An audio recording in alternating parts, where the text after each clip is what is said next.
I think being around this campus actually just makes me feel like being in uni all over again. When life was just carefree and simple, before the scam of adulthood actually comes into play. Anyway, I'm Maryam Augie, and my topic for you today is From Comfort to the Frontline. A lot of the speakers have spoken about this today, where you start from is not necessarily where you would end up. We all went to university, studied a particular course, and I can guarantee that quite a number of us here did not end up going in that line. Two things always tends to happen to people. You have individuals who are focused, who know who they want to become, how they want to get there. They strive towards getting there, and nothing stops them. There may be a few stumbling blocks along the way, but they find their way. And then you have the other ones who, one way or the other, through life's experiences and through mistakes and all of that, kind of find their way to where it is that they're destined for. I am a student of the latter. I greatly admire those that are focused from a very young age and want to know where they're from. But I had to go through a lot of mistakes in life. I had to go through troubling blocks of asking myself, who am I? What do I want to become? Where exactly do I want to go to? Before I actually got to where I am. Now, a lot of you here will go through different situations in life. For me, I graduated, I studied international business, I have an MBA, but all through the time that I was studying these courses, I don't think there was ever a time where I thought to myself, okay, I want to become an international businesswoman. I was just swinging it and just moving along and finding my way. And while I was in uni, like one of the speakers, Aisha, mentioned, she's a football junkie, she's a sports junkie. I was a football junkie. I loved football. I would sleep, wake up, everything football. But unlike her, I lost the passion. Simply because, like she said, you come into an environment and you need to be realistic.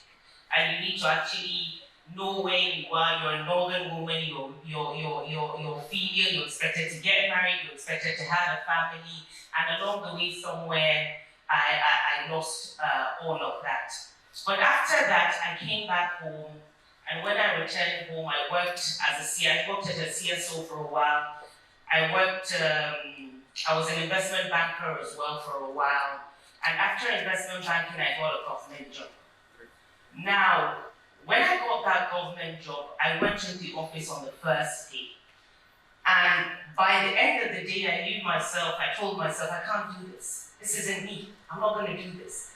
And I quit from the first day. I told myself, no, this isn't me.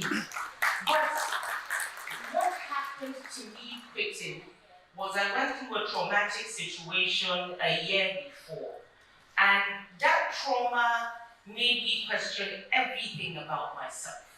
Made me question, who are you? What do you want to become? Are you making an impact? What is it exactly that you want to do with your life? All I have known in my life is that anything that I want to become has to do with me making an impact in people's lives. And the day that I quit my job is the day that my life as a humanitarian began.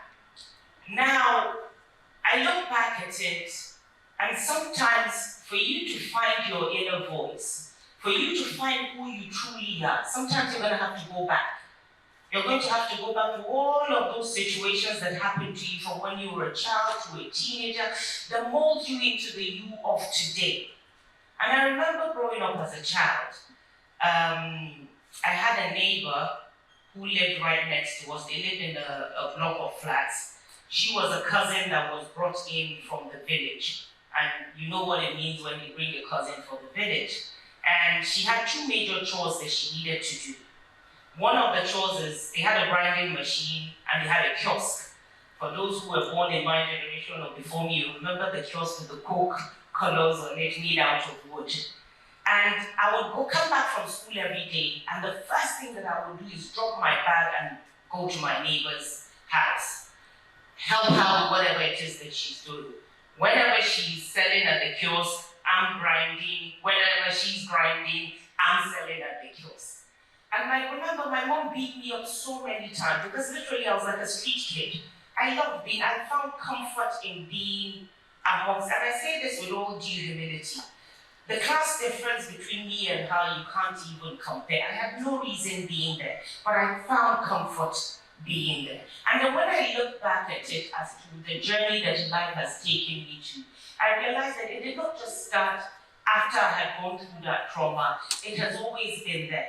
It had something that had been inside of me for a very long time. So I say to you today, it's that inner voice that most of the speakers that have spoken today have said. What is it that drives you? What is it that motivates you? What is it that makes you a better human being? Yes, we all want to make money. Yes, we all want to live comfortable lives. But at the end of the day, the ultimate goal is the impact that you have made in people's lives. The impact that you can sleep at night knowing that because of you, somebody's life has changed. And that is how, like I said, my journey began.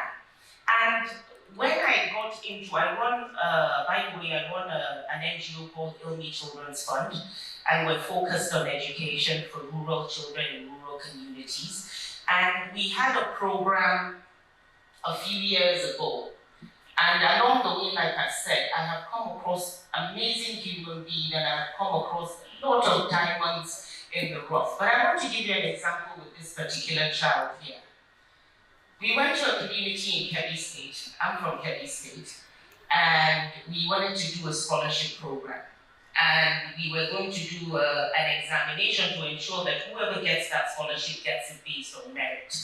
Now, there are two things here from this story. One is a person believing in your ability, and two, being ready to take that opportunity when that opportunity comes to you. So we were all sat for that exam, literally 5 minutes before the exam was to begin, and a woman walks up to me. I have a son, he's very intelligent, and we really want him to sit in this exam. Is there a way he could do it? I said, I'm sorry, ma, we're literally about to begin, I can't do that. She begged and begged and begged. I was like, okay, no problem, go bring him. So we had to wait for this child to come. He sat for that exam, and coincidentally, we wrote 3 exams for you to be able to get to, because they were getting a full scholarship in a private secondary school. And he aced all 3 exams, he came first. And then when he went into secondary school, this private secondary school, he came first all the way from JS 1 to SS3 till he became a leader in the school. So you ask yourself, are you ready for when that opportunity comes? Because opportunity can show itself anywhere. Today there are people that will meet each other here and there's an opportunity that you can take advantage of. It's either from the person sitting next to you or from those of us who are speaking here. But you have to be ready for when that opportunity comes. And the mother who came to convince us knew that this son of hers was ready, and all he needed was that opportunity. And when he got that opportunity, what did he do? He took advantage of that opportunity. So, most times, and I would task all of you here to go read the Footprints in the Sand. God doesn't come down to help you. God will always help you through another human being. There is somebody out there that will be called upon you that will change your life. There's a saying goes, you will not be there when your future will be discussed. So most times when there is a great shift in your life, you're probably not going to be amongst that meeting. Like my sister here, Rugaya Tufa, was saying, tomorrow they're looking for a beautician in Africa. She's probably not going to be in the meeting, but someone, oh, I know Rugaya or Aisha, who is into sports in Africa. Oh, I know Aisha in. So whatever it is that you want to do ensure that you do it with all of your best. That the passion is there. That you have a purpose and there's a bigger picture to what it is that you want to achieve. What you want to achieve has to be beyond you as an individual. The second you start to look at it as you as an individual, and at that moment you have failed.